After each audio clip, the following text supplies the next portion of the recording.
दिली, इनामदारांना मुलगा झाला. बघा काय कमाल आहे. एका खऱ्या साधूला जागा दिल्यामुळं बर का रावसाहेब काका, ते नुसतं आदमापूर नाही राहिलो, आता श्री क्षेत्र आदमापूर झालं. बघा साधं अख्खं जग आता तिथं दर्शनाला जातं. बरं का, जरा लक्ष देऊन बघा. साधं गाव वेगळं आणि साधूच्या येण्यानंतर वेगळं. माऊलींच्या अगोदरची आळंदी फक्त सिद्धेश्वराची, माऊलींच्या नंतरची आळंदी देवाची. तुकोबांच्या अगोदरचं देहू निराळ आहे, तुकोबांच्या नंतरचं देहू निराळ आहे. एखाद्या साधूच्या येऊन जाण्यानं क्षेत्र कसं पावन होऊन जातं बघा. इनामदाराच्या त्या उदार अंतकरणानं दिलेल्या जमिनीत मामानं समाधी घेतल्यामुळं ते श्री क्षेत्र आदमापूर झालं. पाहता पाहता मामांची कीर्ती आता इतकी पसरू लागली, सगळं कानावर येऊ लागलं. वाटल मागल ते लोक देऊ लागले आणि मामा बोलल तसं होऊ लागलं आणि मामाची आज्ञा लोक डोक्यावर ठेवू लागले. एक गाव नाही, दोन गाव नाही, अख्खं बेळगाव जिल्हा आहे. आजूबाजूला जवळचं जर पाहिलं तर कोल्हापूर, कांगण निपाणी, आदमापूर, अक्कोळ, आप्पाची वाडी, या सगळीकडे मामांनी भक्तीचा मळा फुलवला. मामा शुद्ध शाकाहारी होते. मामांचे गुरुमुळे महाराज, त्यांचं चरित्र उद्याच्या कथेमध्ये येईल. अगोदर मामांच्या कुटुंबाचं चरित्र येणार आहे. मामा आपला भक्तीचा मळा फुलवत असताना परिसरामध्ये मामांना मानणारी भरपूर लोक तयार झाली. पुढे असं घडलं, मामा एकदा हलसिद्धीनाथाला गेले. सांगू तुम्हाला, गणेश उत्सव झाला का गणेश उत्सव, मामा पुन्हा काही थोड्या काळाने माघारी यायचे. कुठं? अक्कोळला. आणि अक्कोळमध्ये मामा आले की आईच्या नियमाप्रमाणे पुन्हा हलसिद्धीनाथाचं आधी दर्शन घेऊन यायचे. नाथपंथी हलसिद्धीनाथ. आणि त्या गावामध्ये तिथं बकरं कापली जायची आणि मामांचा कडाडून विरोध ते बळी देण्याला. मामा म्हणायचे, अरे खुळ का तुम्ही, गाव मला खुळ म्हणायचं, वागणं तुमचं खुळ आहे. म्हटले, अरे त्या मुक्या जीवाला का मारतायसा तुम्ही, मुक्या जीवाला तुम्ही मारू नका बरं. मामानं एकदा विरोध केला की गाव पुढे डोकं चालवायचं नाही, एवढी मामाची आज्ञा पक्की होती. मामाच्या शब्दावर हलसिद्धीनाथाची यात्रा ही आता शाकाहारी होऊ लागली. बकरं कापण्याची पद्धत त्या असणाऱ्या आप्पाच्या वाडीमध्ये पूर्ण बंद झाली. बाळूमामाच्या नावानं लय जीव मामाचा मेंढरामध्ये. अशी काही चांगली कामं मामाने सुरू केली. बळी देण्याची पद्धत मामानं लिंबावर आणली. अरे नारळाचा द्या, लिंबाचा द्या बळी. तू सुद्धा बळी मान्य होतो शास्त्राला. आणि मामांनी असं परिसरामध्ये हळूहळू सगळीकडे भक्तीचा मळा फुलवला. असं म्हणतात, मामा एक दिवस सगळे जामखिंडी घाटाच्या पलीकडे गेले आणि मामांकडे अनेक लोक सुखदुःख घेऊन यायचे, पण मामा स्वतःच्या गड्यांना आधी कान पिळायचे. ऐका रे गड्यानो, आता मामाच्या तळावर प्रवचन महाराज लोकांचे होतात, तेव्हा मामाच महाराज. मामा पुढे माईक एका बाजूला जोडून दिला. कोपरगावला जर गेले तर जनार्दन स्वामी आश्रम आहे, साधी वाणी आहे. ती कधीच स्वर कुठं चाललाय आणि कसं आपलं जुळल का हे असं कधी पाहिलं नाही. त्यांच्या वाणीत एवढी ताकद होती. स्वर कसा का असाना, पण शब्द जगाच्या मालकाला ऐकावा लागत होते. याला म्हणायचं अधिकारी साधू. मामांची वाणी त्यांनी ऐकावी, तसं तसं जगावं, गड्यांमध्ये परिवर्तन व्हायचं. इनामदाराला जो पोरगा झाला, पुढे चरित्रात असं आलेलं आहे माऊली, तो वर्षातून 2-2 वर्ष मामाच्या तळावरती बकरी राखण्यासाठी जायचा आणि ते सुद्धा कधी नाही म्हणत नव्हते. त्यांना चांगलं माहिती होतं आपल्याला जो मुलगा झाला, मामांनी जर आशीर्वाद दिला नसता तर कसा आपल्याला पोरग झाला असतं. होतं पहिलं ते मरून गेलं होतं. आज आपलं प्रपंच तरला तो फक्त मामामुळं. त्याच्या आयुष्यभर तो 2-2, 3-3 वर्ष सलग मामाकडे राहायचा. बाबासाहेबाबद्दल बोलतो मी, बाबासाहेब भोसले इनामदार आदमापूर. असं करत मामा गड्यांना एकत्र बसवायचे आणि गड्यांना सांगायचे, बघा कुणी आज मरण, कुणी लेट मरण, पण मरण मात्र एक दिवस समजायला आहे. आणि मेल्यानंतर सगळं सोडावं लागतंय. माणसानं केलेलं चांगलं काम सोबत येत असतं. म्हणून तुम्हाला माझी विनंती सगळ्या गड्यांना, मी असन नसन, तुमच्यातलं कोणी असन नसन, पण ही परंपरा अखंड चालणार आहे. आज 1 नंबरची पालखी ढवळपुरीत आहे. अशा कितीतरी पालख्या महाराष्ट्रभर जगभर मामाच्या फिरतात आणि लोक आदराने मामाला तिथं घेऊन जातात आपल्या गावामध्ये, गावाच्या शिवामध्ये. कोणी मान्य करू नाही तर न करू, आता सध्या आपले मेंदू मोबाईल नाही हायजॅक झालेले. श्रद्धा लोकांची थोडी मोबाईलवर जादा आणि परमार्थावर कमी होत चालली. मी थोडं अडचणी बोलतो बघ, कदाचित चुकीचं असेल तर माझे शब्द मागं घेतो. जशी जुनी काळज होती ना भक्तिमय आपली, तशी नसतील कदाचित. तुम्ही कल्पना केली का कधी एवढा पाऊस कधीच नाही झाला. आणि बरोबर मेंढर नाना महाराजांच्या वनकुट्याच्या पुढं वावरत जांभळीच्या टप्प्यात आले तसे जवळजवळ किती पाऊस झाला बघितला आपण मागच्या आठवड्यामध्ये. आणि मामाचं गुणगान डवळपुरीत होणार आहे. मामाला जणू काही निरोप पोहोचला आणि मामाची मेंढर बोरावगात आली आणि पाऊसच गेला बघा. गेला म्हणजे पुन्हा येईल ना. मी पहिल्या दिवशी परत मला ध्यान येऊ राहिलं सारखं, कारण त्या वडनेरच्या भक्तांनी सांगितलं होतं काळजीच करू नका, आमचा भंडाऱ्यावर लय भरोसा आहे. मी तिसऱ्यांदा बोलू राहिलो, मला वाटतं चौथ्या दररोज मला ध्यान येत आहे. नाही तर पहिल्या दिवशी काका अशी अवस्था होती, इकडले इकडं तिकडले तिकडं नदी भरून वाहत होती आमची. कसे आले असते बघ, तिकडं बसावं लागलं असतं कडाला एवढ्या लांब. नाही का वाटत तुम्हाला ही मामाची ताकद आहे म्हणून? आणि आपण मामांच्या नंतर किती काळाने बघा, मामांचा काळ कधीच आहे आणि आपण कधी, तरी सुद्धा जर मामांच्या भंडाऱ्याची प्रचिती येत असेल तर जे लोक खुद्द मामामध्ये राहिले त्यांनी मामाचा किती अनुभव घेतला असेल. म्हणतात असं आदमापुरात काही मामांच्या काळातली लोक अजून आहेत म्हटले, 100-125 जगणारे. 94च्या काळात हा ग्रंथ लिहिलाय शेखर महाराज. आणि त्या काळातली काही म्हातारी माणसं होती ग्रंथ लिहिताना. आणि युट्यूबला जर पाहिलं तर अजून काही माणसं आहेत. अधिकारी पुरुष म्हणजे बाळूमामा. मामांच्या असणाऱ्या त्या सगळ्या गड्यांना मामाने उपदेश करावा. हे बघा रे, ही परंपरा अशीच चालन. माझ्यामध्येच लोक बाळूमामा पाहतील नाही, या मेंढरांमध्ये बाळूमामा पाहतील. आणि या मेंढराचं दर्शन जीवाचं कल्याण करील. बघा, माझी एक विनंती आहे समध्यासनी, तुम्ही समध्यासनी इकडं बोलून आणा, माझ्या समोर बसवा आणि समध्यासनी माझी वाणी ऐकवा. जर तुम्हाला एखाद्या शेतकऱ्यानं गाठ घेऊन किंवा निरोप धाडून कळवलं का माझ्या असणाऱ्या शेतावर तुमची मेंढरं येऊ द्या, तर त्या ज्यानं अगोदर सांगितलं त्या शेतकऱ्याकडे आपली मेंढरं आधी गेली पाहिजे. त्याचं कारण सांगतो समध्यासनी.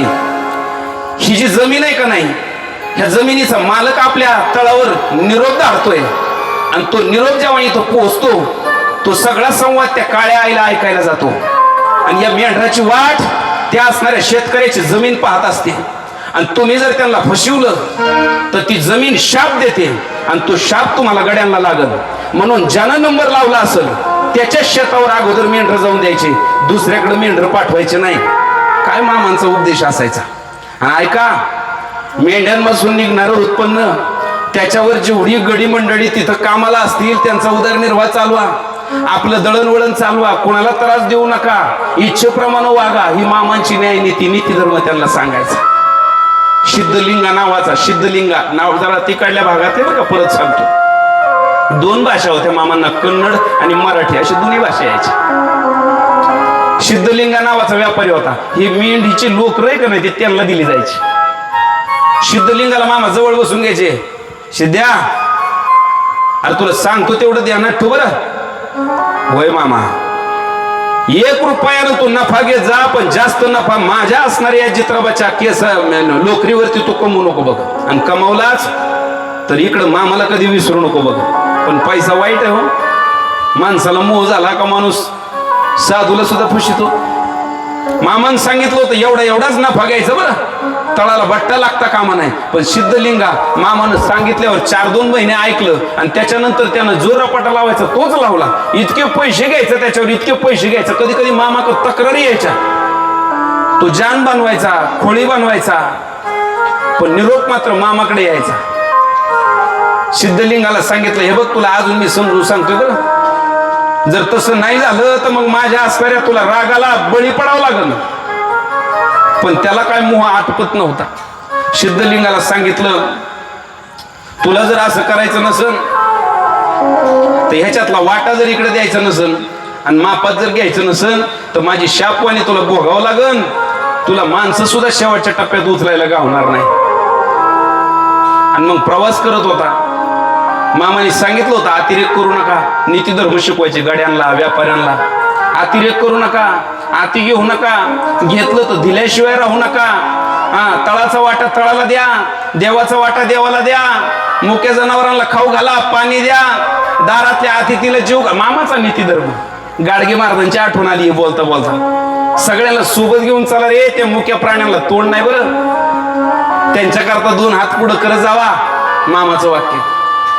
आणि ज्यानं नाही दिले एक मामा त्याला इंगा दाखवायची. सिद्धलिंगानं तेच चालू केलं आणि सिद्धलिंगाला सांगून टाकलं, तुला तुझं मड सुद्धा मौतीला गावणार नाही. असा पाण्यात दरडीत कोसळला म्हणतात. 11व्या दिवशी सापडला, पण त्याची अशी अवस्था झाली, त्याची मयत तिथं त्याला खांदेकरी देता आली नाही. त्या वड्याच्याच कड्याला तिथं करावं लागली, नदीच्याच कड्याला करावं लागली. मामाचं सामर्थ्य वाढत चाललं, मामाची कीर्ती वाढत चालली, मामाची प्रचिती येत चालली. एक पुजारी होता, त्याचं नाव होतं विठू पुजारी. गावाचं नाव होतं रेंदाळ. रेंदाळ गावाचं नाव आहे, जसं आपलं केंदळ ते त्याच्यामध्ये राहत राहिलं रेंदाळ. हे तिकडलं गाव आणि तिथं एक विठू पुजारी आणि पुजाऱ्याच्या बायकोचं नाव मायव्वा. दोघं नवरा बायको. असं घडलं, त्या बाईला लग्नानंतर बऱ्याच दिवसानं गर्भ राहिला. पण घटना अशी घडली की आमोशा आली का तिचं पोट मोठं दिसायचं आणि पौर्णिमेला पोट सपाट दिसायचं. बघता बघता 9 महिने भरून गेले. 9 महिन्यापर्यंत ठीक आहे बा. 10 महिने झाले, 11 महिने झाले. जुन्या काळची डॉक्टरची वगैरे काय सांगायची गरज, व्यवस्था नाही, काय नाही. मामा आदमापूरच्याच शिवारात होते. विठू पुजाऱ्याला निरोप पोहोचला, अमुक अमुक ठिकाणचं वैद्य बाळू मामा, याच्याशिवाय आता हे प्रकरण मिटणार नाही. जगातले जेवढे वैद्य, त्या बेळगाव परिसरातले जेवढे वैद्य, दवाखाने सगळे उलथे पालथे केले, पण 11 महिने उलटून गेले, अजून काही गर्भ त्या ठिकाणी बाहेर नाही. 11 महिने कुठं असावं भाऊ. त्यांनी घर सोडलं आणि अक्कोळ गावात गेले. तिथल्या इनामदाराच्या वाड्यावरच मामांचा मुक्काम होता. मुक्कामाच्या जागेवर गेले आणि मुक्कामाच्या जागेवर गेल्यानंतर मामांनी त्यांना पाहिलं आणि गड्यांनी सांगितलं, मामा हे समोर जे दिसत आहेत हे अमुक गावचे, रेंदाळ गावचे विठू पुजारी आहे, ती त्यांची पत्नी आहे आणि अशी अशी अडचण आहे. मामाला राग आला, रांडाच्या लो, अरे माझ्याकडे काय दवाखाना आहे का, मी काय सुई नाही का. त्या काळामध्ये ती डिलिव्हरी करणारीला दाईन म्हणायचे ना, मामा सुईन म्हणायचे. अरे माझ्याकडे कशाला आणलंय ते, जाऊ दे त्यांना माघारी. आणि त्याच्या पुढे सांगू, चुकाळीच्या तुम्हाला कुणी उद्योग करायला सांगितले. मामाच्या शिव्या सुरू झाल्या का समजून चालायचं, मामा आपलं काम पक्क करणार. हे असं होतं बरं का. मामा पहिले रागवायचे. मामा रागवले पण मायव्वा घाबरली नाही बरं.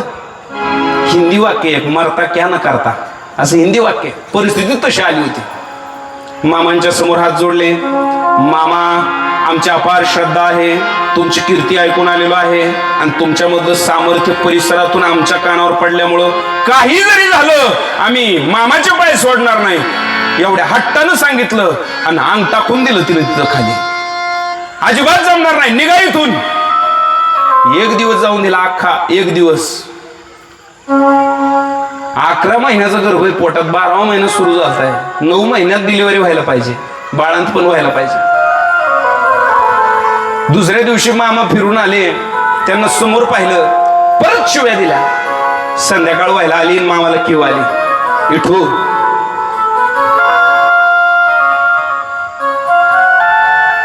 तुला वाटतं ना व तुझा हा प्रश्न मार्गी लागावा. वय मामा, नको काळजी करू, समज ठीक होईल वेळ आल्यावर. मोठी अडचण आहे पण मी करतो सगळं व्यवस्थित. पण माझं मन असं आहे, मी काही घेतल्याशिवाय काही देत नाही. तुझ्या मालकीनीचं हे दुखणं बरं करतो, मला काय देशील सांग. मामा म्हणले, सांगा ना, तुम्हीच सांगा, काय वाटेल ते देतो. मामानं सांगितलं, हा प्रश्न मार्गी लावायचा असेल तर तुमचं सगळं कुटुंब तळावर या आणि तळावर या बकरींचं राखण करा आणि हाताला पडन ते काम करा. कबूल असेल तर या, नाही तर निघा. मी रिकामा नाही तुमचे हे उद्योग निस्तरायला. आता काय हे कोणाचे वाक्य कळलं का? मामाचे. मामाने दडदडीत मगाशी सुद्धा मामाने 2 एकर जमीन मागून घेतली. विठू पुजाराकडून सुद्धा चाकरी मागून घेतली आणि ते इमानदारीनं आणि घेतलीच पाहिजे ना. अहो लोक काम झाल्यावर लई चित्र आहेत महाराज. कामापुरते एवढे गोर बोला द्या नाही महाराज तुमचा नादच करायचा नाही. आता ते नाही कळलं का तुम्हाला अजून? हा ना महाराज लय भारी. तुमचं कीर्तन भारी, तुमचं बोलणं भारी, तुमची गाडी भारी, सगळंच भारी आणि मग एकट्याचीच खारी. नंतर काम झालं आपल्याकडे काहीच नाही. माफी मागून बोलतो तुम्हाला गालात हसायला आली. रोजचं आहे रोजचं मला. आणि खोटं वाटत असेल तर उद्यापासून माझ्या फोनला दिवसभराच्या 15 दिवसाची रेकॉर्डिंग काढतो. पहिल्यांदा फोन आला ना शेखर महाराज पहिल्या टप्प्यात, जे अरे महाराज जेवले का, आता तू का आणून देणार आहे का, काय खाल्लं महाराज, मग असं विचारणार. पहिल्यांदा गोड बोलणार आपल्या तिडीक जाती डोक्यामध्ये. मी मला कडबा खाला होता कारण त्याला त्याचं काम काढून घ्यायचं. हो काय खाल्लं आणि ते महाराज ते पुढच्या महिन्यात अमुक अमुक आपले ते तुमच्यावरच श्रद्धा आहे, तुमचीच तारीख घ्यायची. आता काय करावं. आणि तेवढ्यात आपण डायरी उचकून पाहिली. आपण जर असं म्हणलो तारीख शिल्लक नाही, अरे ते नाही म्हणत तो सुद्धा दम काढीत नाही, कुठं वाजत कट होते. ती झालं त्याचं काम. नाही कळलं का अजून? बसा थोड्या वेळ, फराळ आहे थोड्या वेळ बसा. काय घेणं पडलंय महाराज कोणला. जुनी एक म्हण आहे कामापुरता. हा कान्या कोपऱ्यातून वरडत येतं आपल्या बी, तुला काय करायचं एवढ्याच काय करायचं. कुठे शूटिंग चालू तरी बोललं तर बोललं पाहिजे. बाहेरून 21-51 वाले आणले का चलत येत आणि इथं 3000 अख्खं 1 एकर भरात अर्धा एकरा भरात एवढं मोठं काम ते नाही धकत आहे की नाही. नाही तर घ्यावा दुर्गा देवीच्या डोक्यावर हात ठेवून शपथ म्हणा आम्ही 21 एकट्याला देत नाही म्हणून. द्याविषयी सोडून सगळ्यापर्यंत पोहोचला बी पाहिजे. महत्वाची गोष्ट आहे. मामांचं उदार. अरे एकट्याचा परमार्थ नाही, तो जगाच्या परमार्थाला का नाही हात पसरावा. विठू पुजारात सांगितलं चाकरी करायला येत असला तर थांब, नाही तर निघ तुझ्या बायकोला घेऊन इथून. मामाचं काम तडका फडकी होतं. स्वार्थानं बरबटलेलं जग आहे. विठू पुजारानं पाय टेकवले. मामा 8 दिवसाची अवधी द्यावा तुम्ही, मी इमानदारीत सगळं व्यवस्थित मार्गी लावून येतो. मामा समोर पाहिले मान हलवली. विठू पुजाऱ्यानं आपल्या पत्नीला घेतलं आणि आपल्या गावी परत गेले. गावी परत गेल्यानंतर मामांनी सांगितल्याप्रमाणे 8 दिवसामध्ये आपल्या असणाऱ्या भावाला सांगितलं मला असणाऱ्या अकोळला जावं लागतंय, आदमापूरला जावं लागतंय, बेळगावातून बाहेर जावं लागतंय, मी काही परत येत नाही. लहान भाऊ आणि त्याच्यावरती सगळ्या शेतीची जबाबदारी दिली. हे सगळं तू बघ. एक गडी पाहिला, स्वतःची मेंढर दुसऱ्याकडे दिली आणि मामाची मेंढर आपल्याकडे घेतली. लक्षात येत आहे ना. स्वतःच्या मेंढरावर गडी आणि स्वतः असणारे विठू पुजारी आणि स्वतःची पत्नी कुटुंब दोघांचंच. दोघं पण मामांच्या तळावर आली. आदमापूर मध्ये आल्यानंतर जे वाट्याला पडेल ते करू लागले. मोठा माणूस होता पण मामांच्या असणाऱ्या मेंढऱ्यांची असणारी ती खुजामत करू लागले, झाडझूड करू लागले, लेंड्या उचलू लागले, जे हाताला पडेल ते काम करू लागले. पाहता काय 1-2 दिवस नाही, 11 महिन्याचा गर्भ होता. आता जवळजवळ 27 महिने होत आले होते. 27 महिने पोटात पोरग तसंच. आता काय करावं. पोटात पोरग काय म्हणते असं कुठं असतं का? असतं नाही. इतिहास वाचा तुम्ही. महर्षी व्यास आणि आरंदेवी हे दोघं पती पत्नी आहे. महर्षी व्यासांचे वडील पाराशर आहे आणि असणाऱ्या त्या भीष्मांना अर्थात शंतनूंना जी पत्नी मिळाली तिच्याच पासून आणि पाराशरांपासून व्यास आणि व्यास आणि आरंदेवी पासून जे जन्माला आले ते शुक्राचार्य. 12 वर्ष आईच्या पोटात थांबले. बरोबर आहे ना. ऐकलं ना तुम्ही हे चरित्र कधी. 12 वर्ष आईच्या पोटामध्ये थांबले. अजून दुसरं जर सांगायचं झालं तर ते कौरव जे होते का, कौरव 25 महिने गांधारीच्या पोटात होते. कुंतीला पोरं झाल्यामुळं असं जळण झाली तिच्या काळजामध्ये आणि तिनं म्हणतात दगड मारला असा पोटावर आणि ते मांसाचा गोळा बाहेर पाडला. मग त्याच्यावरती तो मंत्रप्रयोग करून तुकडे ते जिवंत केले. लक्षात येतंय ना हो तुमच्या. 25 महिने ते 25 महिने, हिला 27 महिने. शुकाचार्याला 12 वर्ष लागले. 12 वर्ष ब्राह्मणाचे पोरे एका खेळाशिवाय आले. 12 वर्ष ते लपाले रे. असं 12 वर्ष जन्मालाच आले नाही.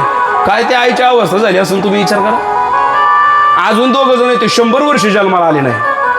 कोण बरं. आपल्या गावातले नाही ते, पाहू नका एवढे मोठ्याने. ते हिरण्यकश्यप आणि हिरण्यक्ष हे दोन दैत्य दिती आणि कश्यपाच्या पोटी 100 वर्षांनी जन्माला आले. आता काय करा, आणि हे होतं 27 महिने आईच्या पोटात राहिलं.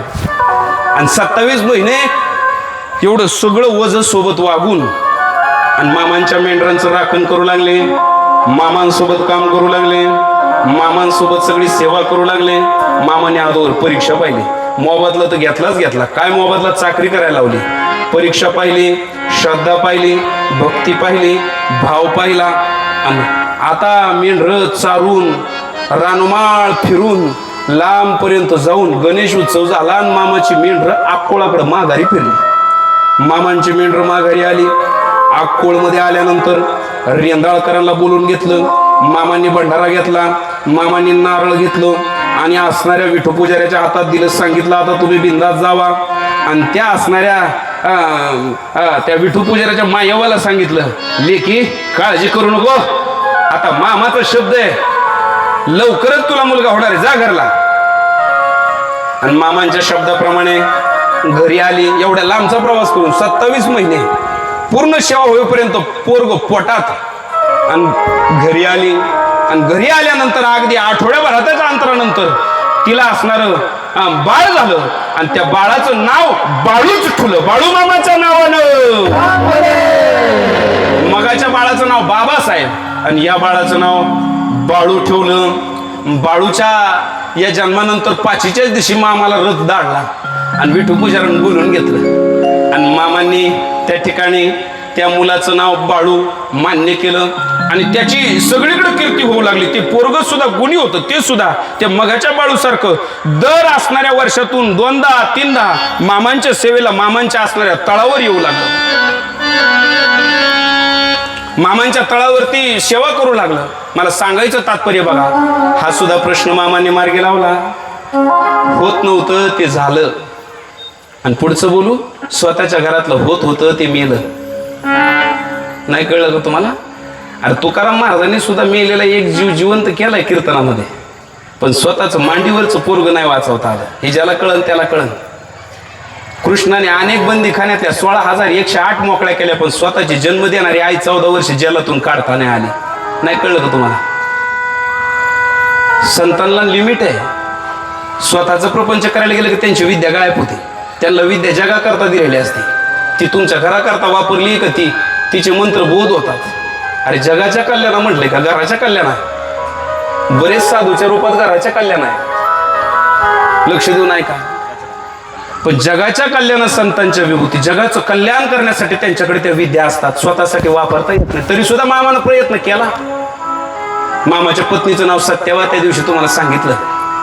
मामाची सासू, मामाची पत्नी, मामाची गडी तळावरती सोबतच असायची. आणि तळावरती सोबत असताना एक दिवस अशी घटना घडली. त्यांच्या मालकीनबाईला म्हणजे सत्यावाला असं वाटलं, अक्कोळ गावामध्ये त्या देवीची यात्रा होती. देवीच्या यात्रेला मी माहेरात गेलो. बाई माणसाला माहेरची लई ओढ असायची त्यावेळेच्या काळामध्ये. आता व्हिडिओ कॉलमध्ये ती एका मिनिटात जाते, पण त्या टायमाला तिला गेल्याशिवाय पर्याय नाही, मोबाईलच नव्हता. तुम्हाला पटायचं नाही मा बोलणं. मी 2-4 म्हातारे निमगावात आणि ढवळपुरीत पाहिल्या.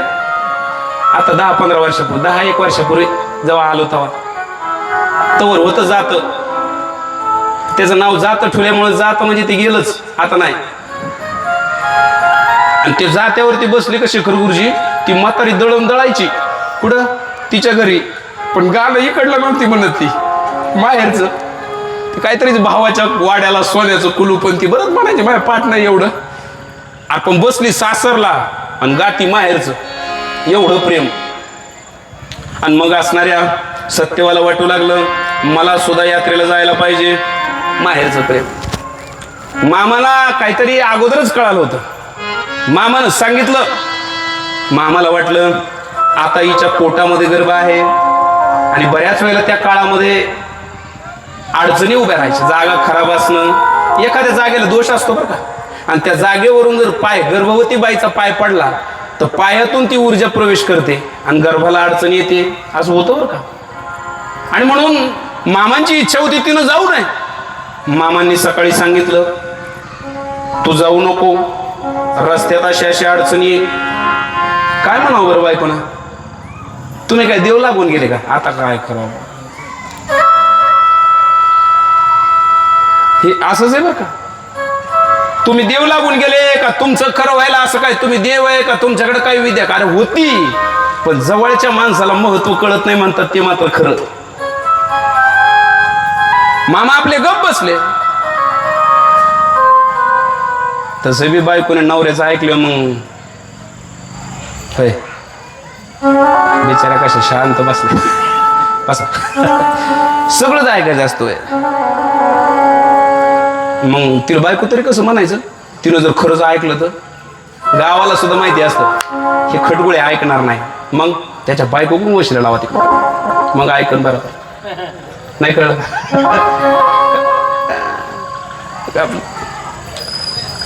एखादा मोठा माणूस आहे गावातला त्याच्याकडून आपलं काम होत नसेल ना तर ती काय काकी नानी मामी आपलं जायचं करीत सकाळी जेहारी करीत जायचं घरी जायचं डायरेक्ट तिथे. पण तिचं कौतुक जास्त करायचं जरा 5 एक मिनिटं. ती एकदा तुम्हाला कबूल झाली एखादं काम करून तिच्या नवऱ्याला नाही ती नवऱ्याच्या बा करून द्यावं. हे खरं बरं सत्यावर म्हणले तुम्ही का देव लागून गेले का. मी एक बोलू काय असं माहित नाही, पण मामाच्या लग्नात मड उठलं होतं आणि म्हणून तो एक अपशकुन होता. त्याच दिवशी तुम्हाला सुद्धा कळलं असेल हा प्रपंच शेवटाला जाणार नाही. अरे लग्नात एखादी मयत व्हाय का शुभ संकेत आहे का. जाणार नाही. मामाला कळून चुकलं होतं. मामा आपले गप्प बसले. काय सांगणार, माझं काम मी केलं. अतिपरिचयात अवज्ञा संत गमनादनाद रोमले भिल्ल पुरंदरी चंदन काष्टमेंद्रम कुरुते असा श्लोक आहे. अतिपरिचयात अवज्ञा संत गमनादनादरो. अतिपरिचय हा माणसाचं महत्व कमी करतो जवळच्या माणसाचं. आणि तसंच झालं. वेळ कमी आहे. एकाने शेळ्या बरं का राजापुरी महाराज शेळ्या वळायला गेलं आणि त्याला ती पुढं तो हिरा सापडला. हिरा पण तो उजरलेला नव्हता. असं असतं ते दगडच असतो तो एक पृथ्वीतला. मोती हिरे माणिक मोती दगडच आहे, पण त्याला शुद्ध करावं लागतं. शुद्ध सिन्नरला गेलं तर गारगोटी संग्रहालय त्याच्यामध्ये ते खडे शुद्ध करण्याचं कारखाना. विहिरी जर खोपा निघाला तर ते लोक विकत घेतात. आणि ते तिथं त्या हिऱ्याला शुद्ध केलं. कच्च बघतो तो. आणि धनगराला मात्र कळालं नाही हा हिरा आहे. त्याला वाटलं दगड आहे. ते घरी आलं जेवायला बसलं आणि दरवाजाला मागून कडे अडकायला जागा नव्हती. दरवाजा उघडला का कर वाजत पुन्हा उमऱ्यावर जाऊन आदळायचा. त्यानं दगड पाहिला. येताना तो खडा अगोदर दिवसभर शेळीच्या गळ्यात बांधला. चांगला आहे म्हणले काहीतरी यागळा दिसतोय का, थोडा यागळा दिसायचा. त्यानं गळ्यात बांधला आणि शेळी भाकर खायच्या निमित्तानं जेवताना जवळ आली आणि दरवाजा वाजायचा. यानं शेळीच्या गळ्यातला काढला आणि वटकन म्हणून त्या दरवाजाला लावला. आपला आधी जेवायला लावला आणि दरवाजा बिंगायला लागल्यावर त्याला आट म्हणून लावला. आणि कुत्रं बाहेर आल्यावर फेकून हाणल्यावर तो बाहेर फेकला. नेमकं तो रत्न पारखी तिथून चालला होता. पारखी नाही बरं का, रत्न पारखी तिथून चालला होता. आणि तिथून चालला आणि त्यानं तो पाहिला. त्याने तो पाहिलं हे बाहेर आला. मला आमचा दगड इकडं द्या. याचा दगड शब्द ऐकल्यावर त्याला कळालं हे जरा याच्या बाबतीमध्ये याला काही ज्ञान दिसत नाही. त्यानं सहज डायरेक्ट शब्द सांगितला एवढा तो जुना काळा. मी या खड्याचे तुम्हाला 10,000 देतो तेवढा मला देता का. होतं धनगर शाळेत नव्हतं गेलेलं पण होतं चाप्टर. त्याने सहज डोकं चालवलं. हे एवढं उभ्या अर्थी या दगडाचे 10,000 देतं त्या अर्थी काहीतरी विशेष दिसतंय. तो मला नवं इकडं आणा. तो खडा मला लागतोय. आता घेतला आणि त्यानं गाव गाठलं, शहर गाठलं शहर. आणि रत्न पारख्याकडे गेला. पहिल्या गड्याकडे गेल्यावर त्याला दाखवलं हा खडा बघा बरं. खडा नाही म्हणला आता तो, हे बघा बरं. आणि मग ते त्याला त्या अगोदर घेतला आणि पाहिला असा. तो म्हणला मी याचे तुम्हाला 50,000 देईन. चम्मारी ते तो 10 म्हणला, हे तो 50 म्हणला. हे जागडगुत्ता जरा डेंजरस दिसतोय. त्यांनी पुन्हा घेतला त्याच्याकडून. दुसऱ्याकडे गेला. तो म्हणला मी 70 देतो. एक म्हणला मी 1 लाख देतो. त्याच्या पुढे गेला तो म्हणला 1.5 लाख देतो. तो म्हणला आता मी याला घरीच देतो. त्यानं घरी आणली एक पेटी आणली. पेटी लाल फडकं आणलं. फडक्यात तो हिरा ठेवला आणि कपाटात मस्त ठुला. जेव्हा लय अडचणी तेव्हा डायरेक्ट कोटभर रुपये येतील डोक्याला ताण नाही. आता इतक्या वेळ त्यानं वटकन म्हणून वापरला. इतक्या वेळ शेळीच्या गळ्यात बांधला. कुत्र्याला फेकून हाणला. पण जेव्हा कळाला का हा दगड नाही हा हिरा आहे त्याला आता कपाटात जागा दिली. कळालं का. तसं महत्व कळेपर्यंत उशीर होऊन जातो. बायकोलाच कळालं नाही माझ्या नवऱ्याचा अधिकार किती आहे. आणि निघाली सत्यवार रस्त्याने निघाली. मामाने नकार दिला होता. नाट लावल्यावर शक्यतो जाऊ नये. थांबून घ्यावं त्याच्यात लय मोठा फायदा असतोय. आणि रस्त्यामध्ये बोराटी वाळुटीनं आली आणि साडीला गुतली. एवढ्या टाइम अडकून ठेवलं. यात्रेचं नैवेद्य तिकडे होऊन गेला असेल, पण बोराटीनं काही सोडलं नाही. पुन्हा बोराटीनं दुसरी वाळूट आली, ती निघून गेली. अंगाला खरचटलं, रक्त निघालं, तेव्हा साडीतून बाजूला निघाली. बोराटीनं अडवलं आणि परत बोराटीपासून निसटल्यावर तिला वाटलं जाऊ दे आता माहेरला तर जाऊ. पुढं चालली, त्या रस्त्याने नाग आला. तिला वाटलं आता ठीक आहे, तरोडीच्या रोडला नाग आहे, मग निमगावच्या अंगून जाऊ. निमगावच्या रोडला गेली, पुन्हा तो नाग तिकडून गेला. तिला वाटलं इकून नको, मग वाघवाडी इकून जाऊ. तिकून गेली, तिकून आला, पण तिला काय जाऊन दिलं नाही. मागून तिने माघार घेतली आणि पुन्हा तळावर आली. तळावर आल्यावर मामाने विचारलं, गेली नाहीच होय? आणि मग दोघांची भांडणं. तर मी तिथं नव्हतं, नाही तर परफेक्ट सांगितलं असतं. अशी भांडणं झाली. तुम्ही सकाळी तोंड घातलं मध्ये, मी गेले असते, नाट लावलं, नाही म्हणले. बाबा बाबा बाबा. मामा म्हणले तुला कळत कसं नाही? तुला संकट येऊ नये म्हणून मी सांगत होतो, पण महत्व कळालं नव्हतं ना. घरात साधू असल्यावर कसं महत्व कळायचं. आणि मग दुसऱ्या दिवशी शेवटचा एवढा दृष्टांत सांगतो. मग मात्र घटना अशी घडली, तुम्हाला सांगतो तात्या. त्या दिवशी संध्याकाळी मामानं तळावरती रिंगण आखलं, जिथं सत्यवा झोपली होती. रिंगण आखलं आणि सासूबाईला बायकोला सांगून ठेवलं, रिंगणाच्या बाहेर कशाला सुद्धा यायचं नाही. आणि मामाचा अजून एक नियम होता, मामा जर झोपले तर मामाला उठवायची कोणाची टाप नाही. आणि मामाला जर झोपातून उठवलं तर ज्याने उठवलं तो राहत नाही. नाही कळलं का तुम्हाला? ते कायला कोण जाईन बा. मामाने अशी 1-2 मारले होते. झोपातून उठवलं का मामाचं डोकं हलायचं. आता काय करावं? मामा झोपलेले निम्या रात्री, आणि निम्या रात्री तिला कळ यायला लागली. कोणाला? सत्यवाला. कळ जशी यायला लागली तिला वाटलं शौचाला जावा. शौचाला जावं म्हटलं तर रिंगण मारलेलं, आणि सासूबाई तिथंच होती. आता तुम्हाला एक बोलू का? तिचा नवरा म्हणजे हिचा जावई, सासूबाईचा जावई आणि सत्यवाचा नवरा, या दोघींच्या डोक्यात मामाच्या बाबतीत एक खोलवर एक विचार बिंबलेला होता. तो असा, ही खुळ आहे आणि ही येडपट आहे. नाही कळलं का? खुळ आहे आणि कसं आहे, येडपट आहे. तोंडावा काव करायच्या. तर त्या काळात आणि ह्या काळात फक्त बदल केवढा आहे, त्या तोंडावर कावा करायच्या, माग आग कार्य अरे करायच्या. आता तोंडावर कार्य अरे करते, कुठे आले कावा करत. नाही कळलं का? आपल्या मी उदाहरण सांगत असतो. खेड्याकडली पोरगा आणि पुण्याकडली पोरगी गेली, त्यानं तिकडे गेल्या IT इंजिनियर, तिकडून पोरगी करून आणली. ती गावात आली, कुठं मॅच होती. ती त्याला म्हणायची रमेश. ती सासूने ऐकलं, म्हणले ए बाया मला 3 जाव आहे, त्यांच्यामध्ये त्याला आरे कार्य करते का? बायको तू त्याची नाव ठेवते. म्हणली मग नवऱ्याला आरे कार्य नाही करू. म्हणले जी सासूबाई. दुसऱ्या दिवशी सकाळी उठली, पोयाची प्लेट घेऊन आले. नवऱ्याला याला काय अर्थ? जाऊ द्या मरू दे, विषय सोडून द्या. मातीनं ते रिंगण मारलेलं, आणि त्या रिंगणाच्या बाहेर जसा का पाय पडला तशा पोटात वेदना झाल्या. आणि मामांचा वंश या जगात येण्याच्या अगोदर खुडला गेला. मामांच्या पत्नीचा गर्भपात झाला आणि मामांचा असणारा वंश थांबला. त्यानंतर दुसऱ्या दिवशी मामाने सांगितलं, जर माझं ऐकायचंच नाही तर तुम्ही राहता तरी कशाला? माझी आज्ञा पाळायची नसेल तर माझा आणि तुमचा रामराम. त्याच्यानंतर मामाने कायमचा रामराम घेतला. काही दिवस त्या तळावर होत्या, पण मामानं परत बायकोशी एक शब्दाचं भाषण सुद्धा केलं नाही. आणि त्याच्या पुढचं ऐका, परत स्वतःच्या पत्नीचं तोंड सुद्धा पाहिलं नाही तळावर असून. आणि मग जणू काही एका प्रकारे मामांनी मामाच्या संसाराचा त्याग केला आणि जगाचा संसार आपला केला. बाळूमामाच्या नावानं, सत्यवा देवीच्या नावानं, बाळूमामाच्या मेंढराच्या नावानं.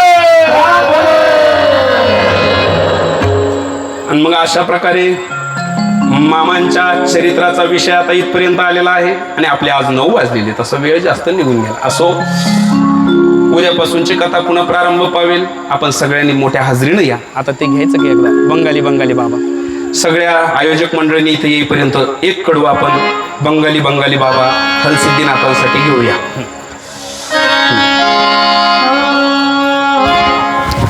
रंग होतोपर्यंत सगळे